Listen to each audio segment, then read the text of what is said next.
What's up, you guys? So, look, hear me out, right?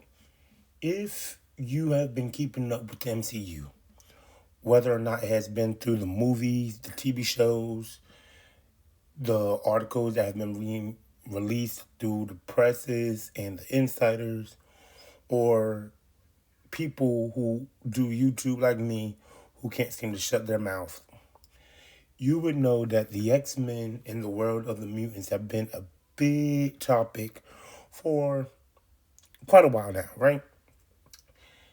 Because of how they are supposed to appear within Secret Wars and or Doomsday, and because of the fact that we be getting stuff like X-Men 97 and everything that's been coming out, right? But when it comes to the X-Men coming into the world of the MCU in a canonical way, because the X-Men 97 show isn't canonical, people have been wondering exactly how they are going to integrate them into the MCU, how they are going to integrate them into the universe that we already know and love, whether it be through the worlds colliding in Secret Wars or it be in a different way altogether, right? And this is something that they've been speculating on for a long time. And while people have been having their expectations or their theories or whatever, there's something that I think a lot of people haven't really talked about. Sure, it's one thing to wonder exactly how mutants are going to appear, but what people really have to consider is how are they going to stick to the normal tropes and the whole theming of what the mutant and the X-Men are supposed to be about. Now, I know that some of y'all are probably are going to already hate this video, or some of y'all are already hating on the speculations because of it being so woke. But the fact of the matter is, when it comes to the world of the X-Men have always been a woke topic because of how they are supposed to be basically your symbolism and your metaphor for political and racial issues. So no matter what, you're gonna have people who don't like this video. You're gonna have people who don't like the world of the X-Men, and no matter how they do it, they're gonna hate it because of it being so woke. But again, y'all know me. I hate when people talk about that because, like I said, I know these are movies and movies are supposed to be entertaining and everything, but there's no reason why you cannot try to learn something through a movie or try to connect it to the real world. And like I said, when it comes to the Marvel Universe, what did Stan Lee always say? Marvel is supposed to be the world outside of your window. And literally, that is what the X-Men are. The X-Men are supposed to be allegory for racism and political issues. And if you look at it nowadays, we are still dealing with them as much as we had to deal with them back in the day when the X-Men were created. But it's neither here nor there. Well, well, it's not that it's neither here or there. It's that ranting is neither here or there. But them being a political and racial allegory is very important because of how people are going to look at them within the world of the universe that the MCU is in. Because it's one thing if we had the X-Men to play with when the MCU was created, right? Because then it would make more sense for them to be hated on because of all of their powers and everything, right? But now it's really hard to actually plug that trope in due to everything we have seen in the MCU already. Here's what I mean by that, right? People hate on the mutants because of them supposedly being different or having powers and everything, right? But if you wanted to make it in a way where people can connect with them and understand them logically, and if it's true that Russo brothers and Kevin Feige are going to be in charge of them, they're probably going to put it in a way where it makes sense, where you don't see a difference for real within the characters of like Spider-Man, who people love and adore, all the way up into the murder thing that he could have just said he didn't do. And someone who can shoot lasers out of their eyes like Cyclops, right? It just makes sense. That's always been one of the problems when it comes to the world of the X-Men. And when you're looking at the MCU now, we have already had so many different type of heroes and villains, and they have all had their various powers. But there's a way where you can keep the trope in the logic of how the X-Men are hated opposed to everybody else that we have in the MCU. Here's what I mean by that. Look at every hero we have had in the MCU. Well, there are very few who have actual superpowers like Spider-Man or Captain Marvel or Photon or Spectrum or whatever you want to call her. Most of our heroes or most of the characters within the MCU aren't really anything but weapon users and martial artists. Like, what did Yelena Belova say in the Thunderbolts? Most of them don't do anything except shoot and punch. And for the ones who don't shoot and punch, they rely on some type of technology or serum or some type of other medium to help their chances on the battlefield.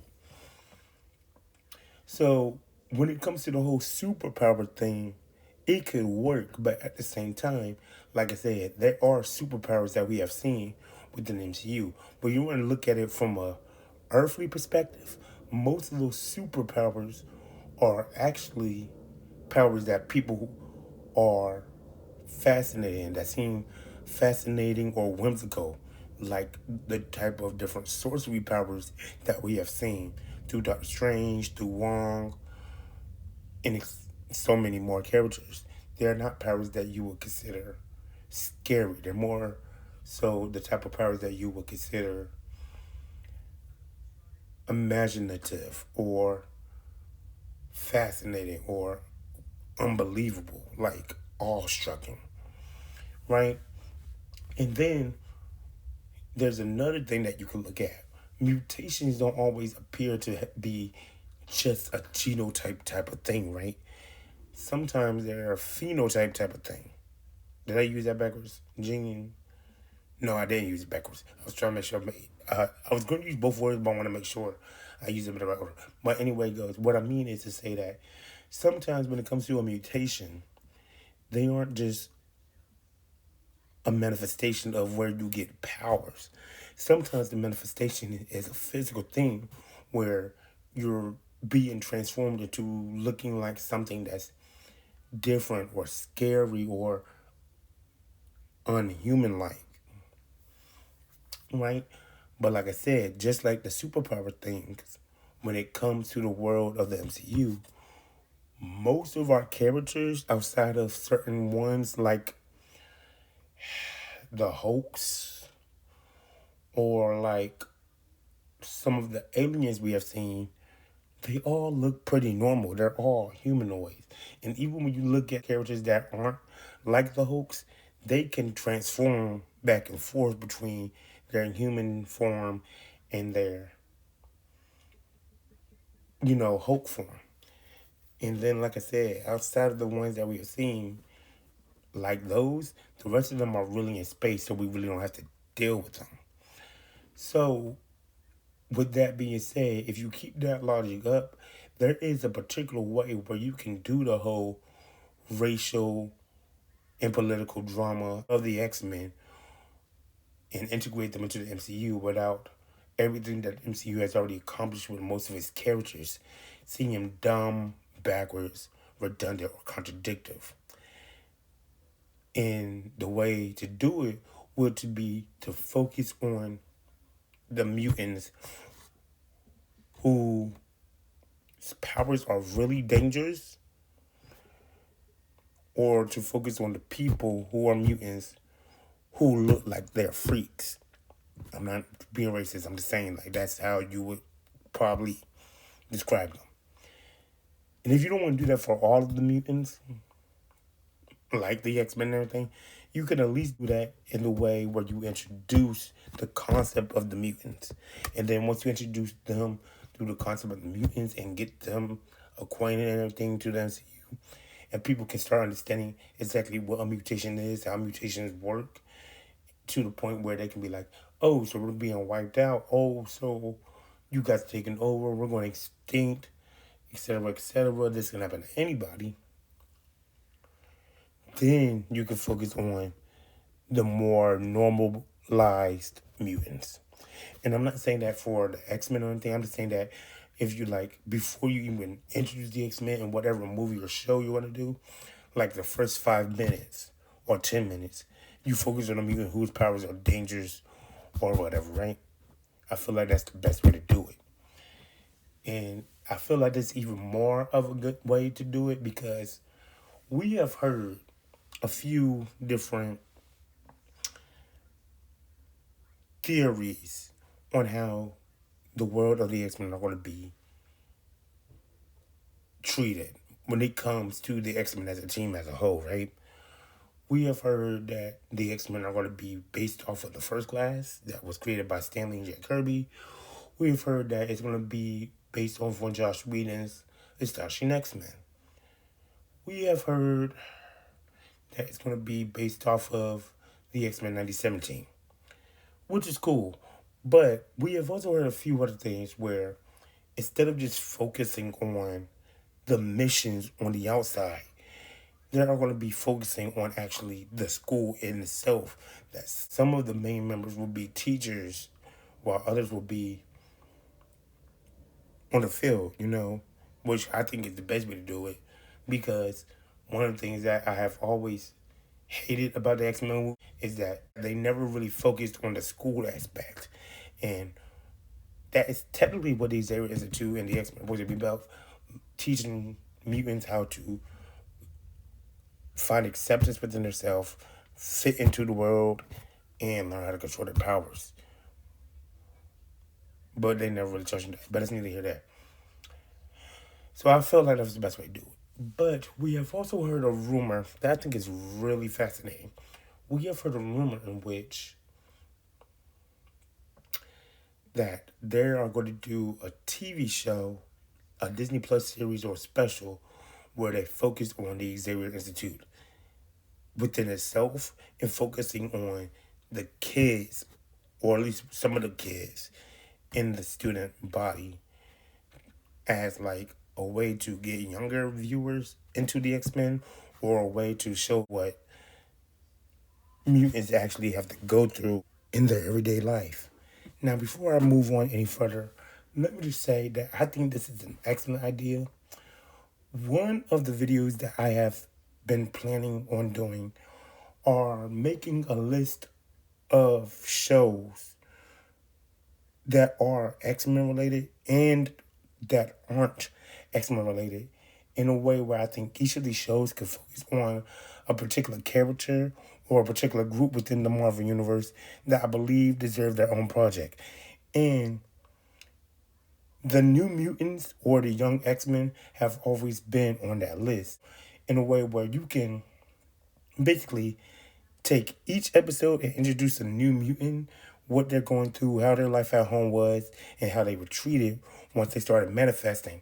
And then after you introduce each mutant and how they're recruited, or how the different opposing sides of the mutant world want to get to them, or how they're being targeted by like the purifiers or whatever, you can get all of them together, put them on a team, and we could see how it is for them to either hate being a mutant and wanting to find a way out, how they end up turning to an evil opposing side, or how we see how they are fascinated within the world of the X-Men, or how they see this as a new gift or a new purpose in their life, and we get to see what goes on from there. They get to learn how to use their powers. They're striving to become an X-Men. They're striving to save their friends or have a normal life and stuff like that. I always thought this was a good idea to focus on the Xavier Institute or the Jean Grey Learning Academy, or whatever one you want to look at, or the New Mutant or the Young X-Men as a team, and do a show like this. So I think this is awesome. It's something I've always wanted to see more of. I always like it when we get to see how kids are learning how to use their powers, or what they have to go through on a personal level, right? So if they are going to be doing that, I feel like this is the best way to do it. To focus on those kids, at least within that show or movie or whatever it's going to be. Have your student body be the kids whose powers are very dangerous or whose physical appearance or whatever make them outcast. Because for real, if you really take time to think about it, we have already really been introduced to what? Two of the mutants within the Marvel Universe?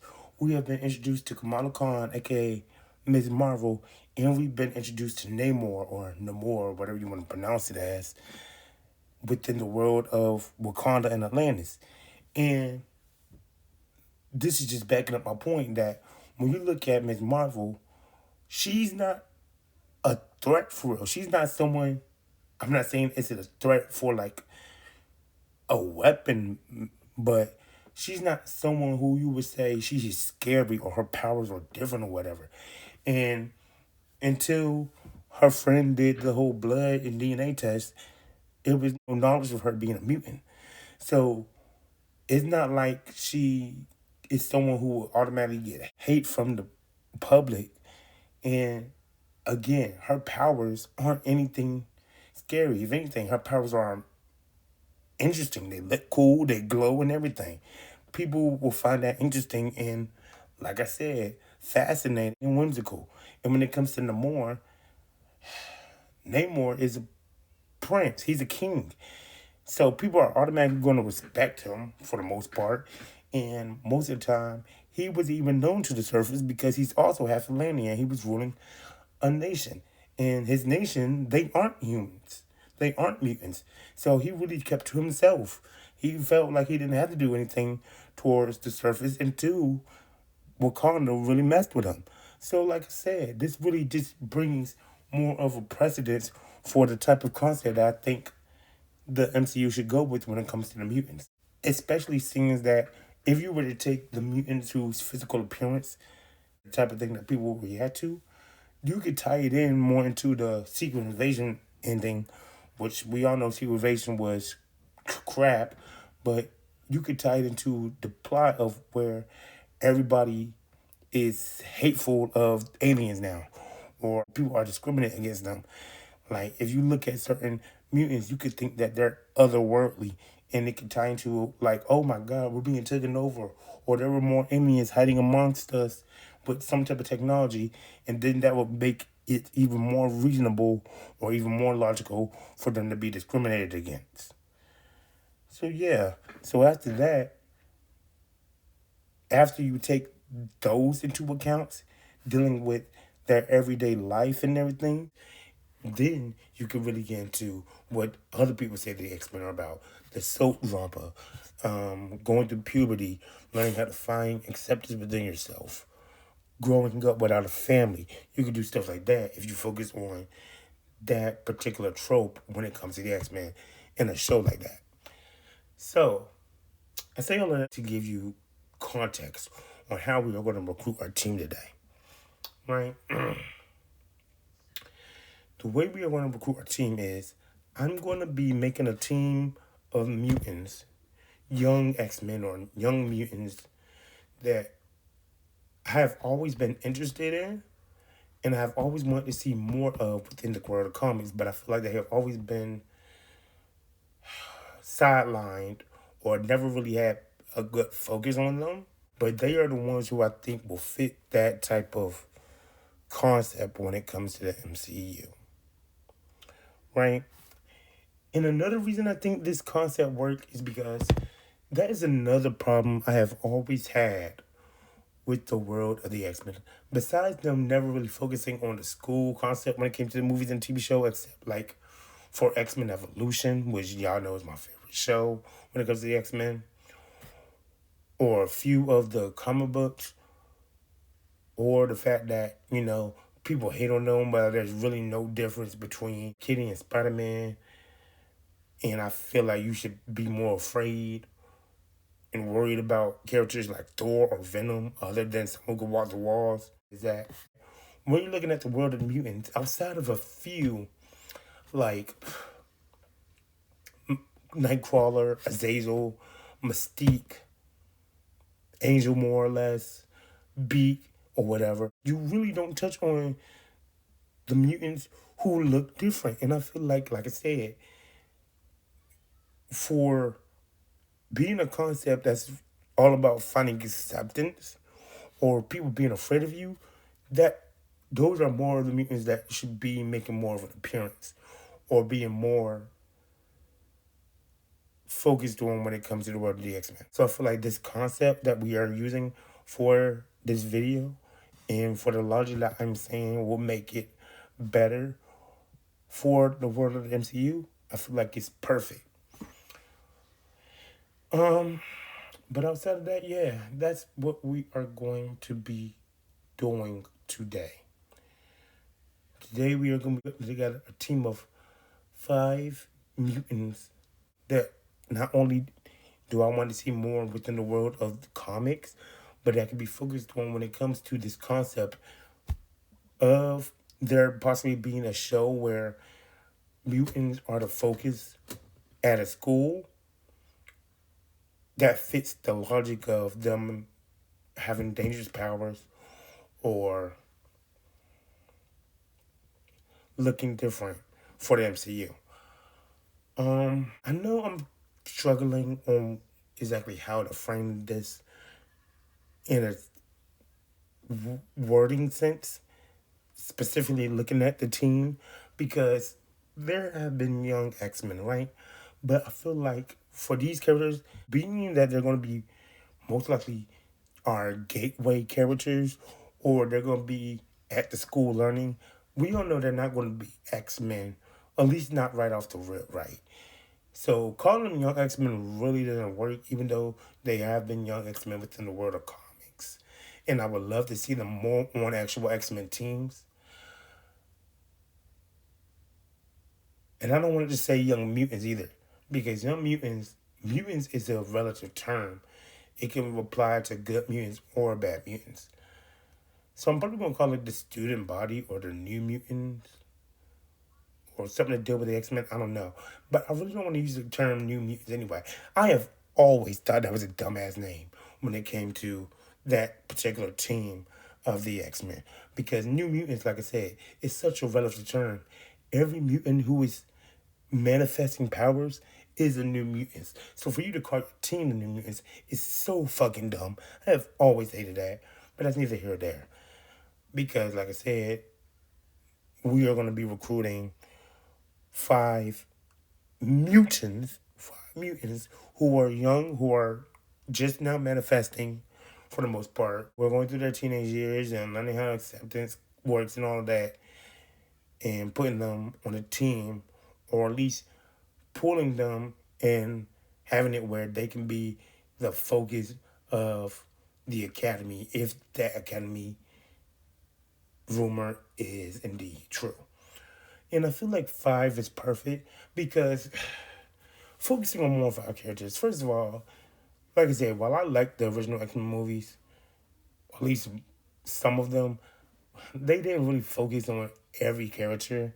So it's probably not good to even do 5, but that's how my recruitment season videos work.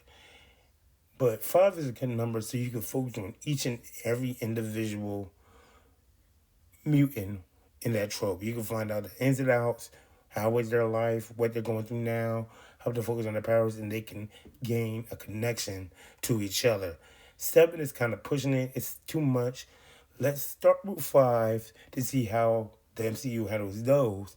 And then we can increase the number of characters that are added and focused on into the movies.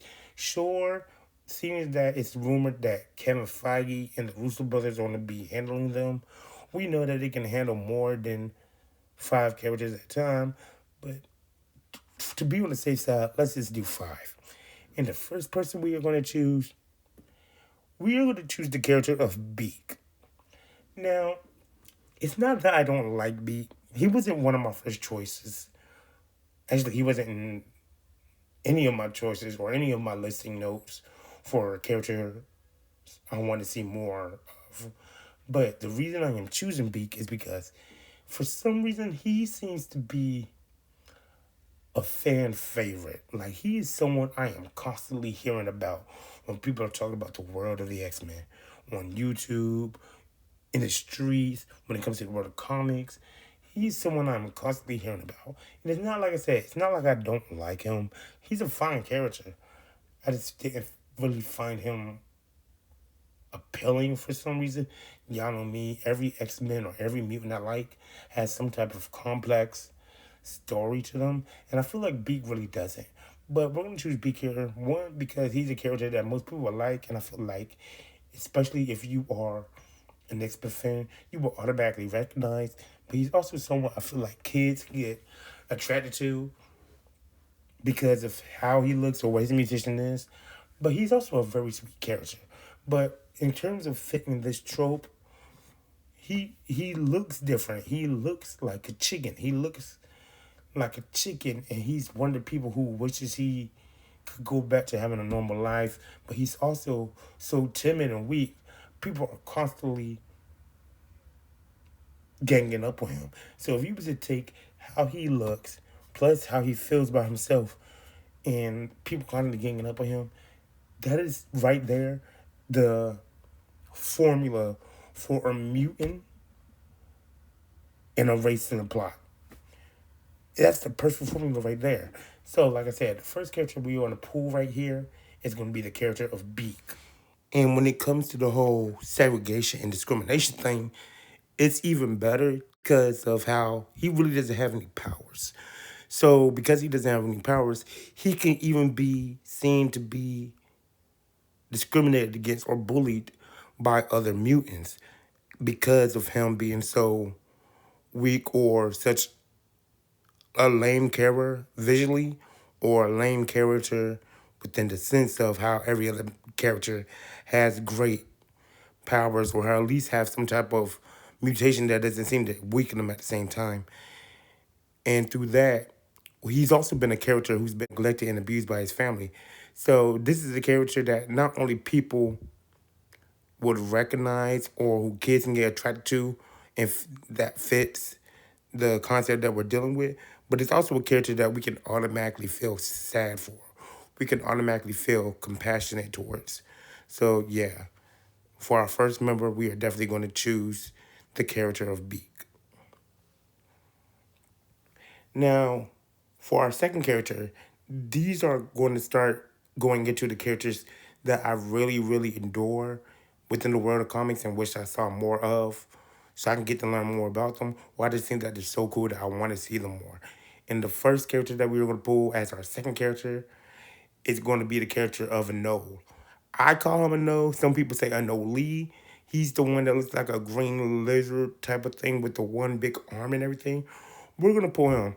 And this one is another one who I don't really feel like he has any type of dangerous powers, but his physical features fit the canon topic of him being discriminated against. But not only that, you got to remember that Anole is not only a mutant, he is a gay mutant. He's gay. So I feel like that's another political issue that you can, hit at in the way of being different because he can be bullied due to his sexuality or being bullied towards the fact that he is a mutant. It seems that the X-Men comics are all about political and racial segregation. Those two fit perfectly. I don't care what people say about it being too woke or not. But when it comes to his mutation, the way mutations work for the most part is for physical appearance, you don't just change overnight and you're a full physical mutated self, unless you are born that way. When it comes to you being born normally and you going through a mutation and your physical manifestation is appearing, it's something that you get gradually. You're gradually mutating. So with his mutation, people can feel like, what is that? Like his arm is turning green or he has green spotches on his arm.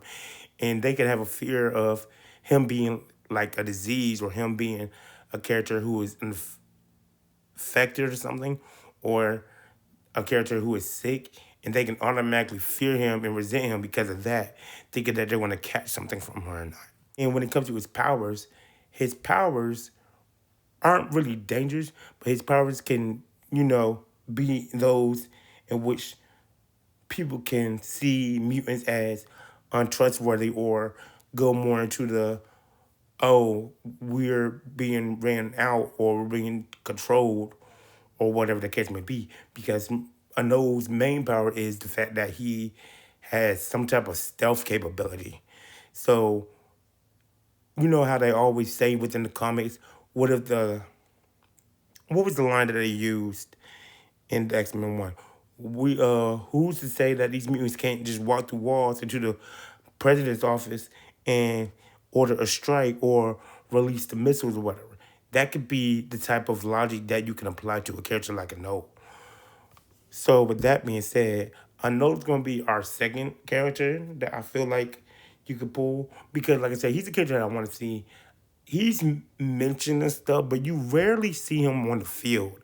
You've seen him in things like the Jean Grey Learning Academy and the Young X-Men. What was it, Young X-Men? He was like a cameo in the Young X-Men comics.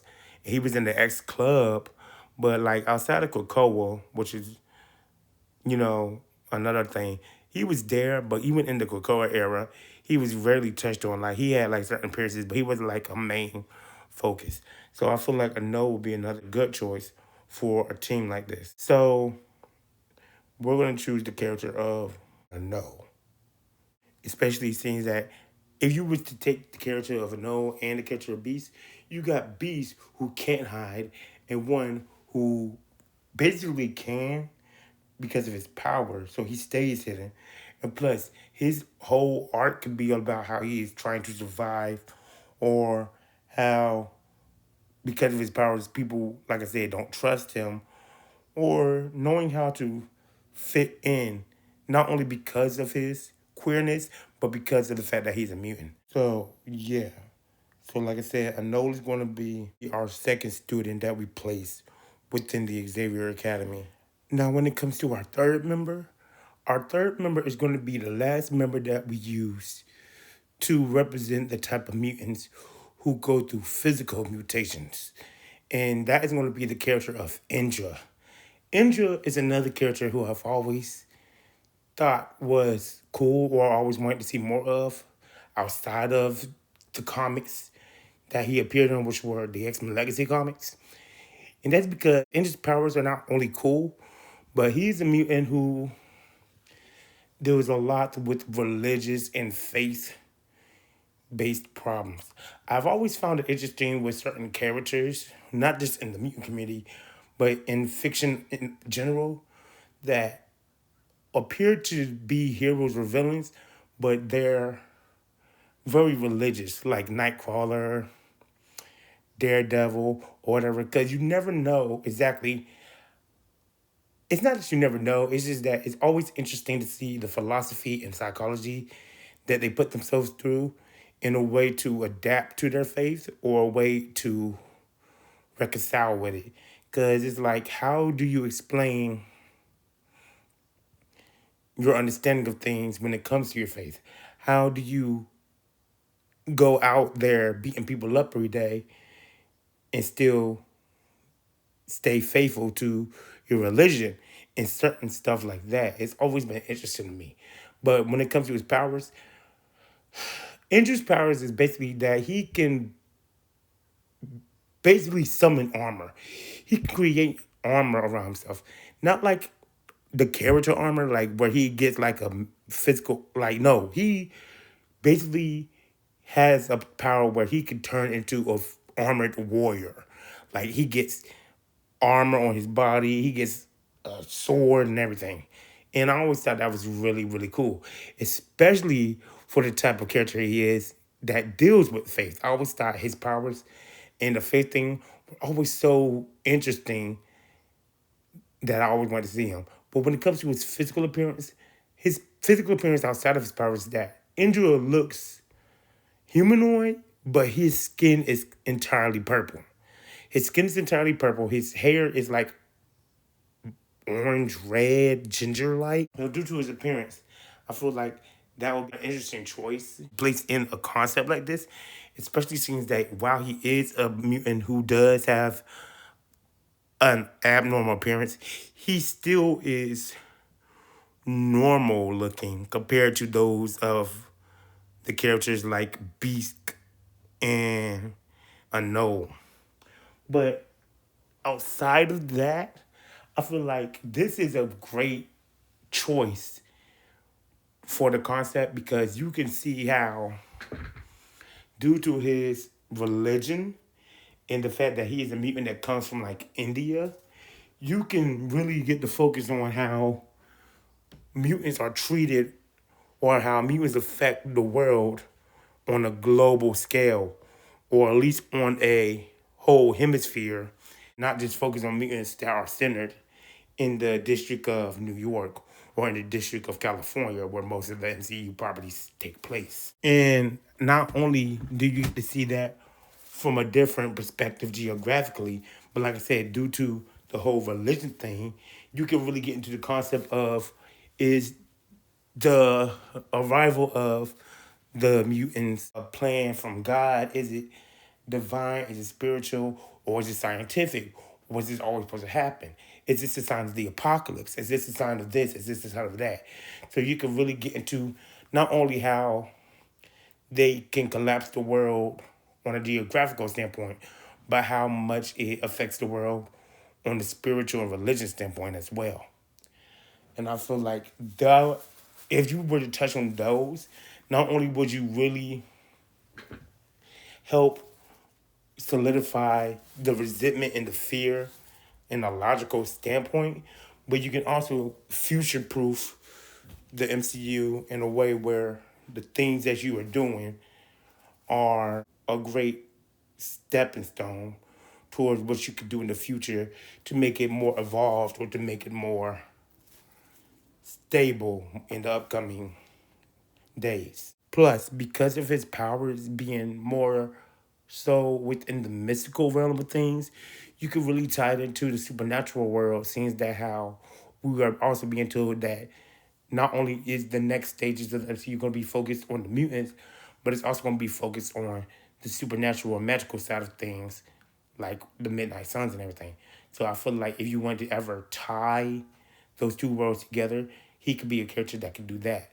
But narratively, I feel like when it comes to his own personal narrative arc, it'll be good to see how he feels about coming into a new region of the world, not only as a mutant, but to that of a different region, as well as being part of, bringing his cultural ideas to the world in which we can adapt to them as well. And we can also see how he feels about his own mutation or about the world in general when it comes to the world of superhumans and aliens and everything due to his religion. And this is another reason why he works, because of his powers.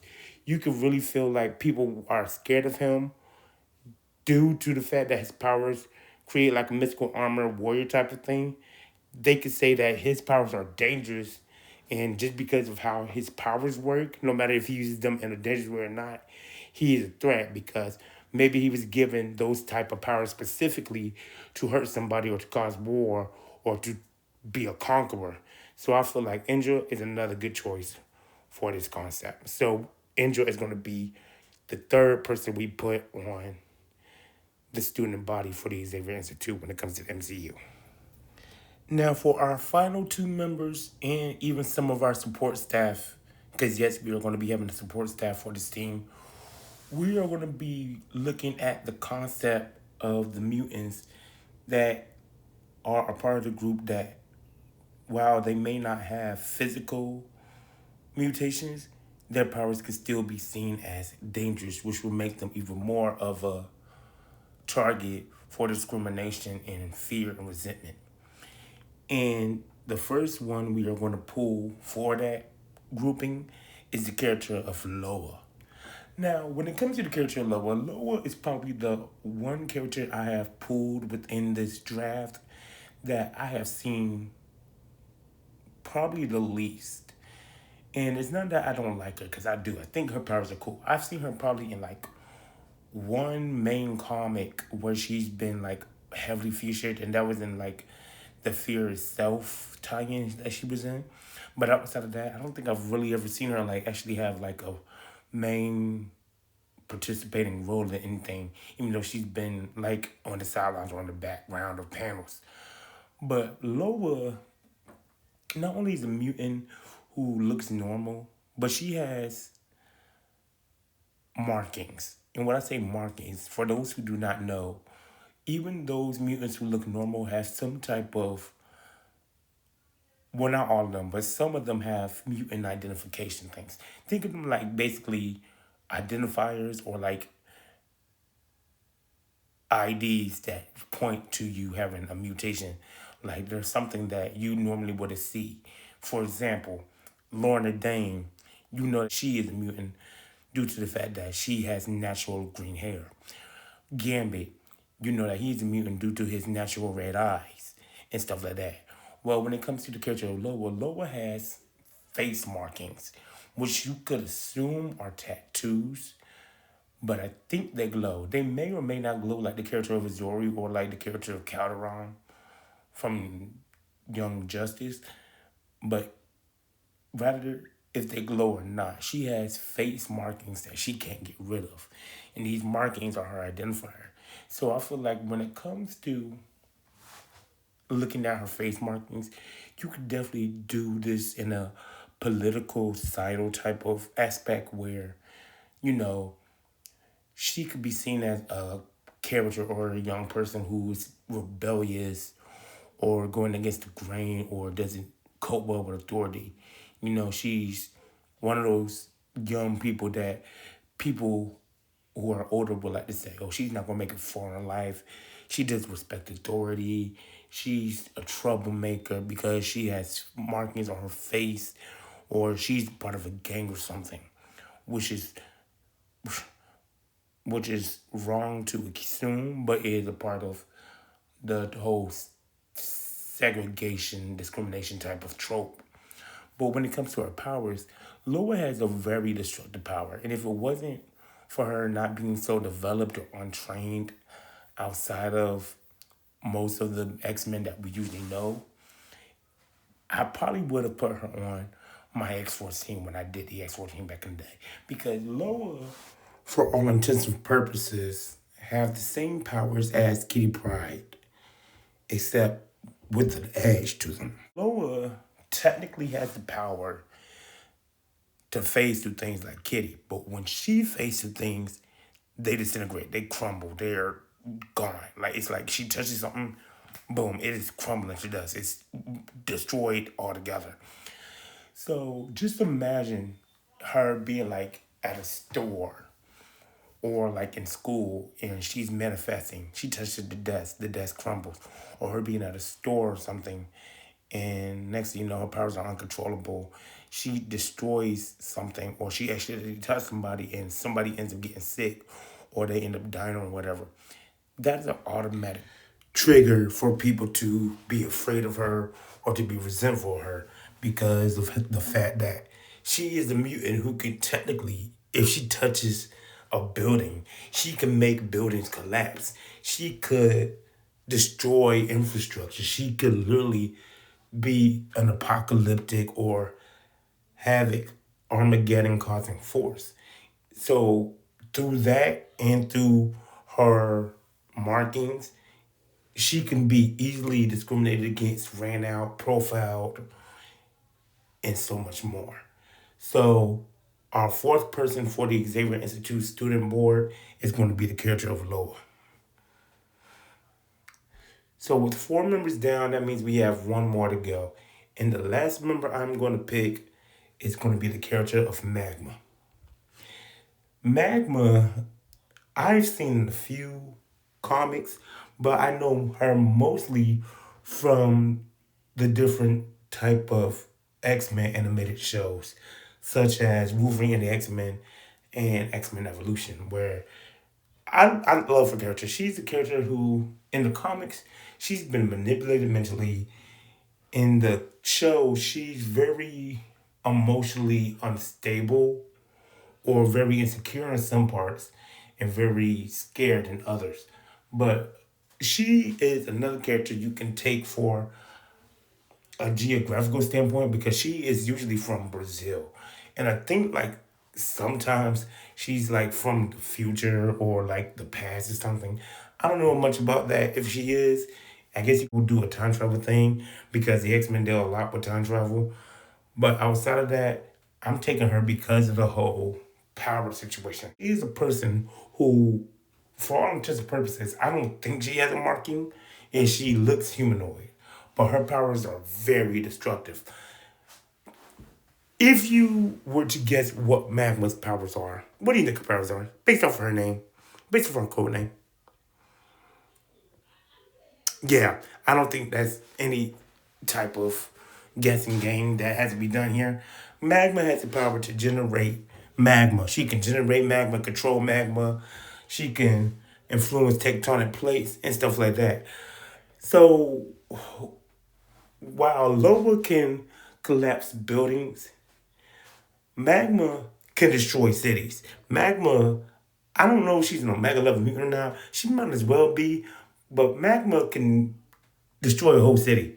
Like there's this one episode within the X-Men Evolution franchise where she basically touches a fissure and makes the volcano erupt. And the volcano wipes out a city. Or she can slam her hands on the ground and make multiple volcanoes within the area. Like magma is so destructive. And not only is she so destructive, in Wolverine and the X-Men, when she's first manifesting, she could take on a magma form. She could take on a magma form, and she was destroying, like I said, she was destroying the city. Her powers, when they're uncontrolled, she's burning everything. She's causing the core to erupt and everything. Magma is the epitome of type of students that we are recruiting that are the representatives of destructive powers. So that's that's just one outside of the geographical standpoint. Because it's any mutant up here who can cause harm or who can cause a fear of, oh my God, they're going to destroy us all, or who can really speed up the process of sentinels being made or mutants needing to be driven out or killed off, it will be Magma.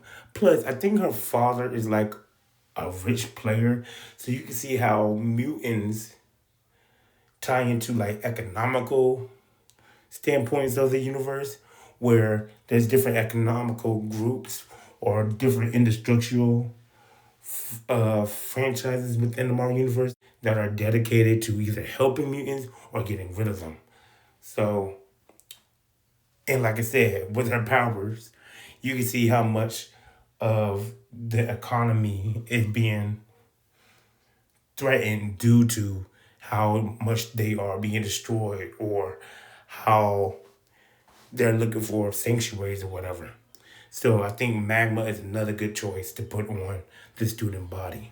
So with that being said, we have finally recruited all five members that I think should be our gateway characters or gateway characters slash students at the Xavier Institute if they are to do the whole mutant training perspective or just in general, seeing as how we need some type of different dynamic to make it make sense for the X-Men in the MCU. And those characters are Anole, Indra, Beak, Magma, and Loa. Now, outside of those five members, like I said, I am going to recruit a supporting staff for them. And this supporting staff, they are also going to be mutants. These are mutants who, two of them are usually X-Men characters. And the other one really isn't, but he is considered a mutant. And these are humanoid people, but if you ever needed to pull someone else that fitted into the whole destructive power category, I feel like these mutants would be a good standing in point. And the first one is going to be the character of Speed, Tommy what is it, Tommy Shepard, the son of Wanda. Now, Speed has been seen within the MCU. We have only seen a kid version of him, and that was in the WandaVision show in the Multiverse of Madness movie.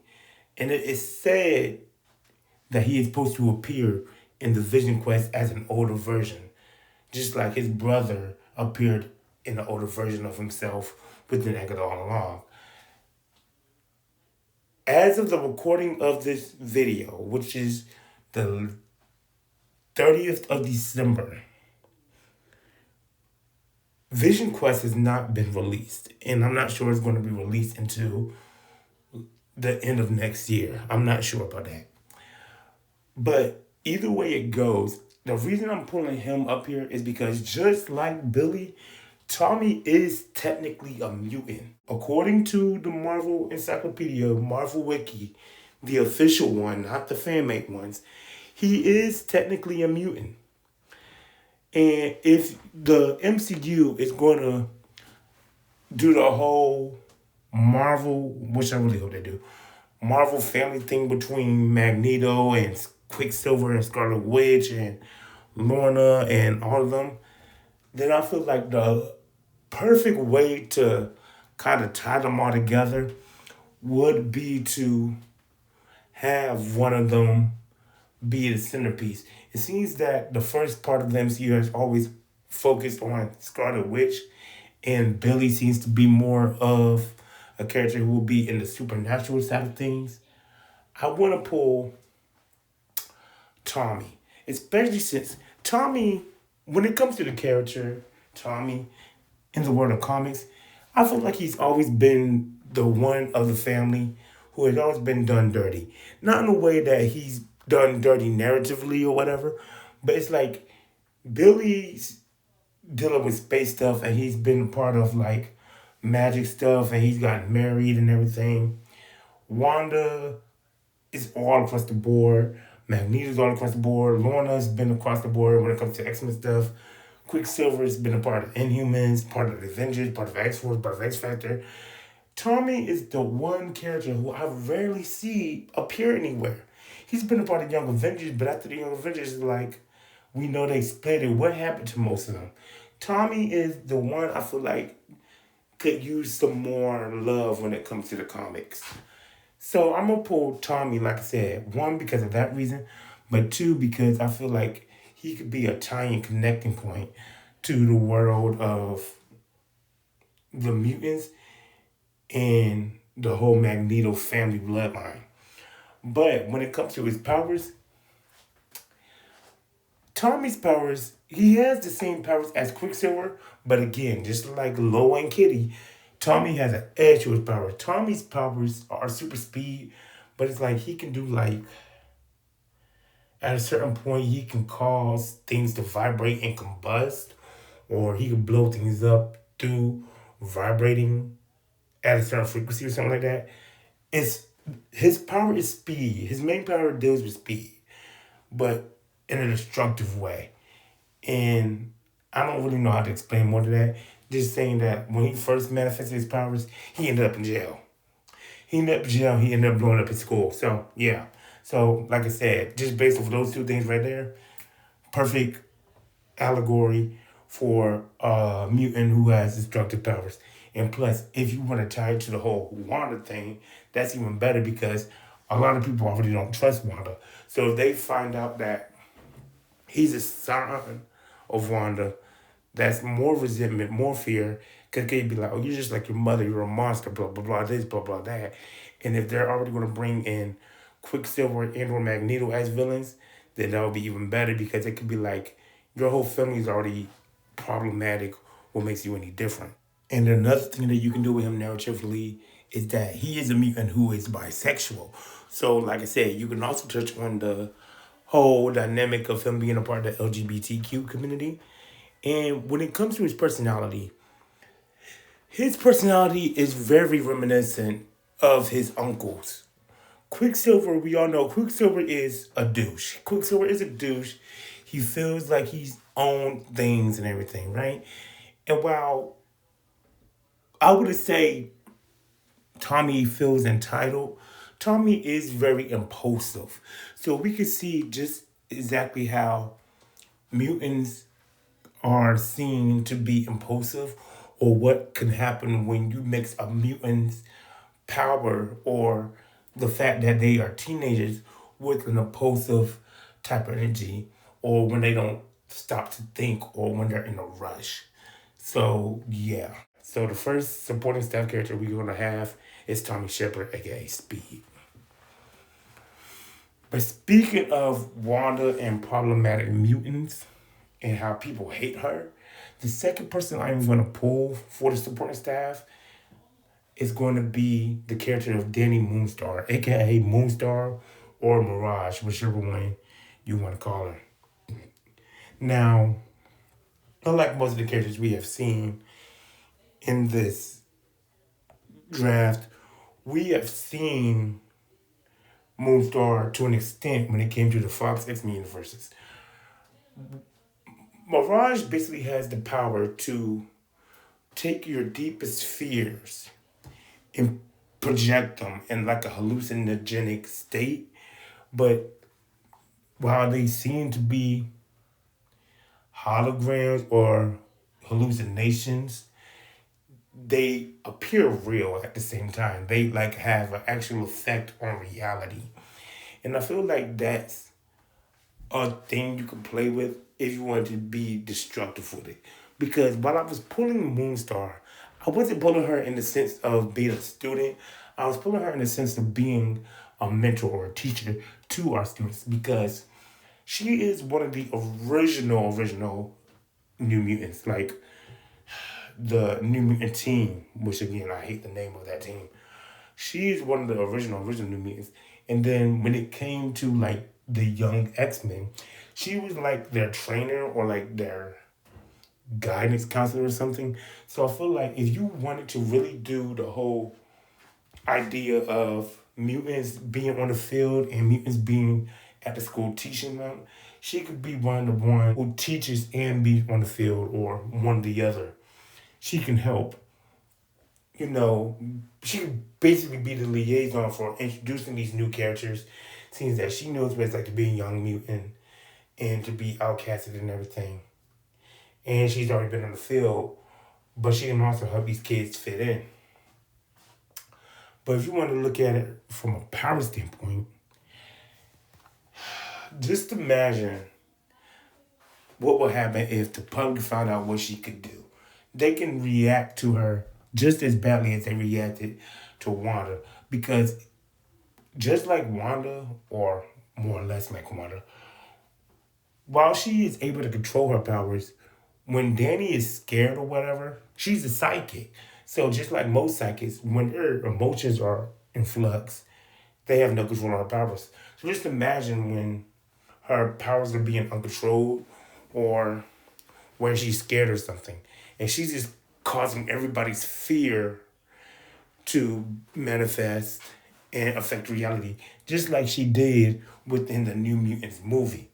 So I feel like they can resent her because of that, and they could try to tie everything together. And then after tying those two characters together, or tying what happens based off of them together, then it will make even more of a statement for, we can't just let these mutants walk around. These mutants are already dangerous. Look at what they're doing to our minds. Look at what they're doing to society and stuff like that. So the second character I'm going to pull is the character of Danny Moonstar. So, like I said, we are going to do 3 supporting staff members, which means we have one more to go. And the last supporting staff member we are going to pull is the character of Surge. Now, I'm putting Surge because she can be like the lieutenant to Danny Moonstar, because in the Young X-Men comics, she did end up eventually leading the New Mutants. But also, while every mutant we have pulled has basically came from the western side of the hemisphere, Surge comes from Japan, and her father was someone who was very antagonistic towards mutants, or was a mutant in general, and was an enemy. So we can see how her family dynamic is to the overall supporting world of the MCU, as well as seeing her from a destructive standpoint when it comes to her powers. Because Surge has the power to basically control electricity, but without these gauntlets, her power is very destructive. So, in that sense, you can make the case of these mutants, they're fine as long as they're being controlled. And if you're doing it in that sense, then it could be a metaphor for like regulation, or you could look at it at a point of how they're dangerous if they don't show restraint. But like I said, outside of that, we can have her be a linchpin to growing up to see what it takes to be a leader. We can see her growing up having to deal with having to separate herself from her family's legacy or stepping into her own and trying to stay outside of her family's shadow, particularly her dad's, and dealing with how she may be compromised by the government, how she can embody things like responsibility and conditioning. And plus, because of her being based in Japanese, that's another reason we can pull her due to how she is used as a racial and cultural subtext without repeating the same type of things. And she's one of the mutants who, out of all the mutants we have pulled, they are all pretty much calm and chill, collective personality type of characters. But our supporting staff is usually the members within the draft who have more of a edgier personality to them, and she's more hardcore than people would say Danny is. And even Speed isn't hardcore; he's just a douche and repulsive. So we can see it in that manner as well. So yeah, I think Surge is going to be our third supporting staff member when it comes to this team that we are drafting here today.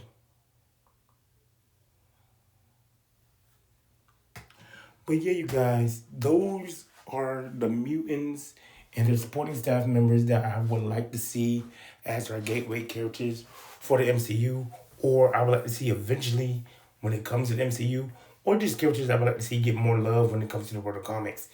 Even if you don't put them as the gateway characters for the MCU, these are characters that I hope to at least see appear at some point within the world of the MCU. Maybe if it's at the Xavier Institute as students or on the field. But yeah, you guys let me know how y'all feel about these characters within the world of the comics in general. Do you like my idea? Do you agree with the concept that I think the MCU should go with when it comes to introducing the mutants? If so, why or why not? And if you don't, what other concept or other way do you think they should be introduced? But until then, you guys know what it is. I'm gonna catch you guys later. Deuces.